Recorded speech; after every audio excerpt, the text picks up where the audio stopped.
Have you noticed how hierarchy keeps sneaking into language that claims to be spiritual? And something in your body is like, this ain't right. Well, this is one of those images because what's happening here is subtle and that's why it works. Sustainer of life makes sense. It's descriptive, observable. But then the language slides. Ruler of the solar system. That word ruler is not neutral. It is political language. It is hierarchy language. And when hierarchy language gets applied to natural processes, something important gets lost. Because the sun doesn't rule.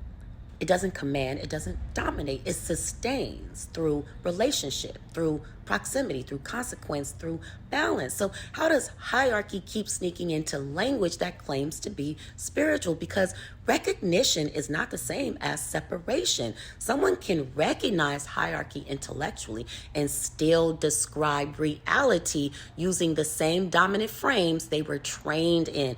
That is conditioning residue. It shows up when people reject the symbols of the dominant culture, but keep it structured. They change the names, they keep the architecture. And until real distance is created, distance through critical thinking, distance through slowing down, distance through examining language, the addiction remains. So hierarchy keeps leaking into descriptions of nature because the dominant culture is still doing the thinking.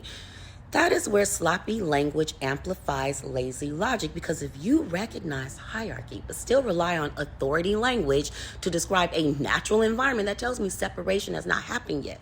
Life does not require rulers to function, only systems do. And when systems get projected onto nature, people start mistaking control for intelligence, and that's the playbook. Not necessarily evil or malicious, just unexamined. And the cost of leaving it unexamined is this: we keep copying models of domination and calling them order instead of asking whether they ever worked in the first place.